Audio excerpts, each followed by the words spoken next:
Welcome back, YouTube. If you're anything like me, Call of Duty was a huge part of your childhood. I made so many memories and friends on the game, but as I got older and played some of the newer games, one thing that always ruined it for me was skill-based matchmaking. Damn, I feel kinda saying that, but anyways, I would always log off feeling completely exhausted, frustrated, and honestly just worse than when I started. It really made me step back and think about what is happening to our favorite hobby. For a lot of us, gaming used to be the ultimate escape. You would come home from a long day of work or school, boot up your console, and just relax. You could chat with your friends, try out some weird, goofy weapon builds, and just have fun. But lately, firing up a multiplayer game feels like clocking into a highly competitive second job. And the primary culprit behind this massive shift is something we all know and despise: strict skill-based matchmaking. Even back in the golden era of gaming with titles like Call of Duty Black Ops 2, developers have confirmed that there was a form of SBMM running in the background. But the way it functioned back then was completely different. In those older games, the matchmaking system prioritized your network connection above everything else. It wanted to find you a lobby with the lowest ping possible so your shots would actually register. Once it found that good connection, it would look at the players in the lobby and balance the teams fairly. Because of this, you had a natural variety in your matches. Some games you would dominate, some games you would get crushed by a really good player, and some games would be a close tie. That variety is what made it fun. You could physically feel yourself getting better at the game over time. But over the last several years, the industry shifted. Publishers realized they could use matchmaking algorithms not just to balance teams but to control player behavior. What we have now is not really SBMM, it is called Engagement Optimized Matchmaking, or EOMM. Massive studies, including data analyzed by researchers at UCLA, have shown that these modern algorithms track your performance constantly to figure out exactly when to hand you a win and when to feed you a frustrating loss. The goal is no longer fairness. The goal is to keep you playing just long enough so that you don't quit, keeping you logged in so you are constantly exposed to the microtransaction store. It is essentially a digital casino mechanic masquerading as a matchmaking system. Activision even released a massive white paper recently where they openly admitted to testing this on us. They temporarily turned down the strict matchmaking for a select group of players and monitored the results. What they found was that while high-skilled players had way more fun, lower-skilled players started quitting the game faster. And in the modern gaming industry, a player who quits is a player who isn't buying skins from the store. So they made the calculated decision to keep the strict algorithms in place, essentially sacrificing the enjoyment of dedicated players to protect their bottom line. Because the massive corporations keep the exact code for these algorithms hidden, it has been up to the community to figure out how we are being manipulated. Incredible Call of Duty YouTubers and data testers like TheXclusiveAce, Drift0R, and Blame Truth have spent years running massive tests to expose the truth. Through their extensive research and data collection, they discovered some incredibly frustrating realities. First, the modern algorithm has a massive recency bias. It heavily tracks your performance over your last 5 games. So, if you happen to have one really great match where you pop off and get a ton of kills, the game immediately punishes you. Your next match will be filled with absolutely relentless players who treat the game like $1 million esports tournament. Even worse, the TheXclusiveAce's testing proved that the developer's claims that ping is king are just flat out untrue for higher skilled players.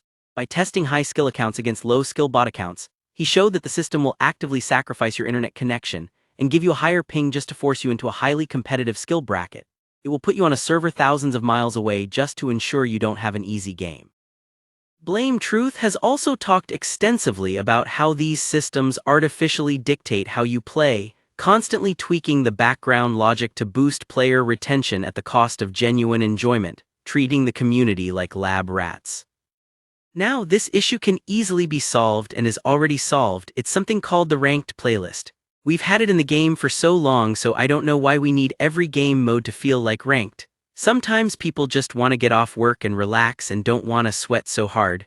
You can call me Unk all you want, but that's just how I feel now, man.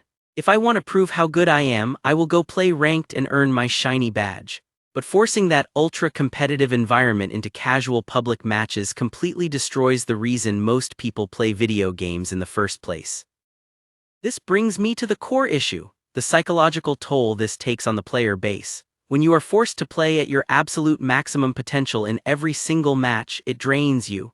Personally, Call of Duty used to be my comfort game, but under this modern system I found my anxiety spiking every time I played. If I wanted to use a fun, underpowered weapon just to mess around, I would get absolutely demolished by players sliding and jumping around every corner using the best meta weapons in the game. I couldn't relax. Every gunfight felt like a high-stress situation.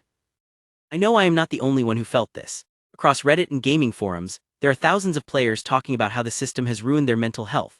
Clinical psychotherapists who analyze gaming communities have even pointed out that forcing players into constant, sweaty matches triggers a literal fight or flight response in your nervous system. Humans are not meant to operate at 100% maximum cognitive load for hours on end without a break. When you take away the casual element of gaming, you strip away the escapism. Players stop feeling like they are improving and instead develop burnout, feeling like they are constantly being punished for getting better. The game stops being a fun release and turns into a primary source of frustration. Because of this massive community backlash, the developers knew they had to do something to win back our trust for the newest release. So, as of recording this video, the latest title in the series is Black Ops 7, and it does have skill-based matchmaking, despite an incredibly misleading marketing campaign designed to make us think otherwise. Before the game launched, the developers put out statements claiming that they had listened to our feedback and that open matchmaking with minimal skill consideration would be the default experience. People were thrilled. It felt like we were finally getting old-school Call of Duty back.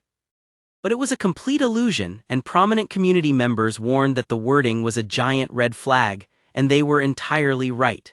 Shortly after launch, data testers like TheXclusiveAce proved that the matchmaking was still incredibly strict and was still sacrificing connection quality to group players by skill. Then in the Season 1 update, the developers took the one playlist that openly had strict SBMM, the standard mosh pit, and pushed it to the front of the featured tab, claiming it had increased engagement. The reality is that the average players got pushed out of the open playlists because they were getting stomped, leaving only the sweatiest players behind, which effectively made the open playlist just as miserable as the heavily regulated ones. The promised return to casual fun was nothing more than a marketing tactic to secure pre-orders. Ultimately, we have to recognize what is happening to the games we love. The developers and publishers have decided that algorithmic retention graphs and in-game store purchases are more important than organic fun and player well-being. They have taken the soul out of casual multiplayer and replaced it with a draining, stressful, psychological loop. If we want this to change, we have to be vocal about how this impacts us, not just as gamers, but as human beings who just want to relax and enjoy our free time. I'm curious if you guys have experienced this same burnout or felt your mental health take a hit from these matchmaking algorithms. Please let me know in the comments. Don't forget to leave a like and subscribe to the channel if you want to see more honest discussions about the gaming industry. Take care of yourselves, play games that actually make you happy, and I will catch you all in the next video.